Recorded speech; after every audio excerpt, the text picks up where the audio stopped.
I asked myself a question last month. What's actually the hardest part of getting older? And I expected to say something about my knees, my eyes, the pills lined up on my counter like little soldiers. That's not what came out. What came out was 65 to 75, not 80, not 90. This 10-year window right here, the one nobody warns you about, is the one that quietly tests you the hardest. And by the end of this video, you'll know exactly why. Stick with me because reason number 6 is the one that changed how I see the rest of my life. Here's what surprised me. People assume the hardest years are the last ones. Frail, sick, dependent. Wrong. The hardest years are the ones right after you still feel fine. Right after the world quietly stops paying attention to you. I found 6 things that hit almost everyone in this decade. Not to scare you, to arm you. Because once you can name a thing, it loses some of its power over you. Let's go through them one at a time. Reason 1. The urgency disappears. For 40, 50 years, something was always pulling you forward. A shift to get to. A kid to pick up. A deadline breathing down your neck. Then one Tuesday, it just stops. I remember that morning clearly. I woke up and realized there was nothing I had to do. Not one thing. And instead of feeling like freedom, it felt like standing in an empty room where the music had just cut out, and nobody told me the song was over. Here's what I didn't understand back then, but I understand now. Urgency isn't just stress. Urgency is structure. And when it vanishes all at once, most of us don't know what to build in its place. Quick question for you.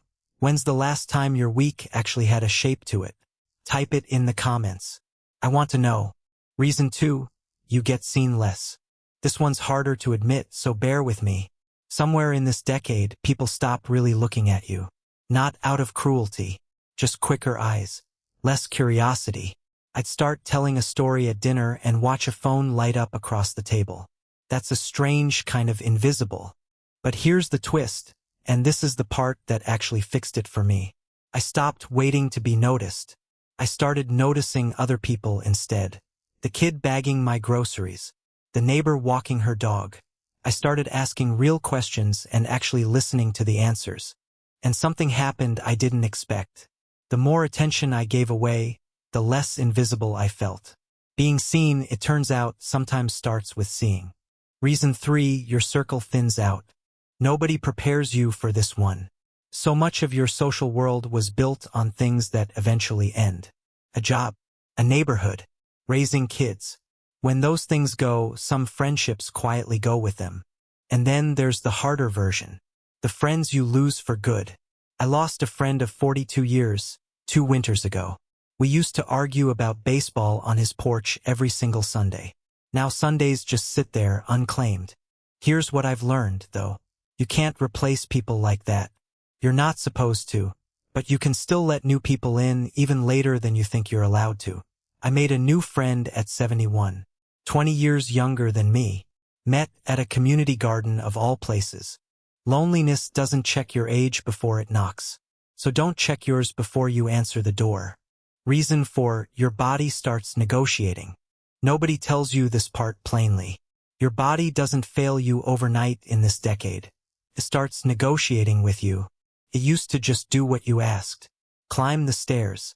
Carry the groceries. Get up off the floor after gardening, no problem. Somewhere in your late 60s, it starts adding conditions. I'll climb the stairs, just slower. I'll carry the groceries, not all 4 bags at once.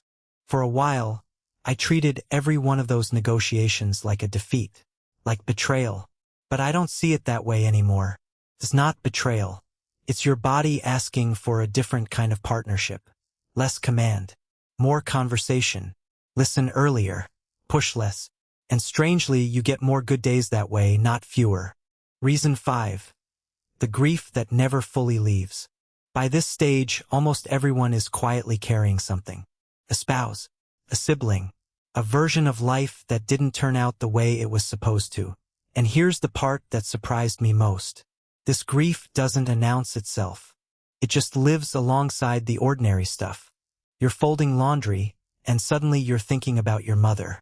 You're at a stoplight, a song comes on, and your chest goes tight for no reason you can explain to the person next to you. For a long time, I thought I was supposed to move past that.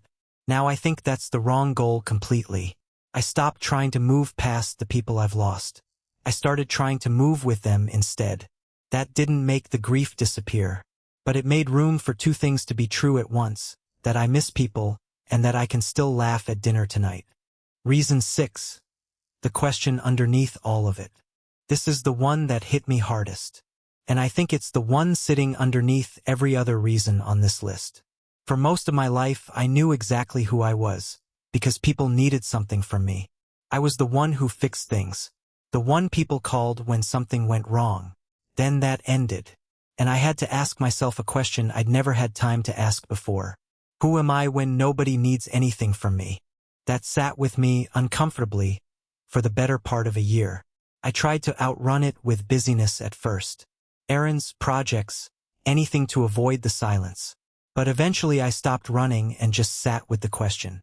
And what I found underneath wasn't nothing. It was a version of myself I'd never had time to meet before. Someone curious about things with no practical use. Someone who liked drawing badly. Someone who liked long, aimless walks just to see what was down a street he'd never taken. That person had been there the whole time. I just never had the stillness to notice him. So if you're in the middle of this stretch right now, 65, 70, 73, hear this clearly. The heaviness you might be feeling isn't proof that something's wrong with you.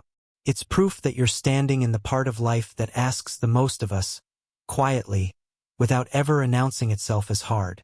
You are not falling behind.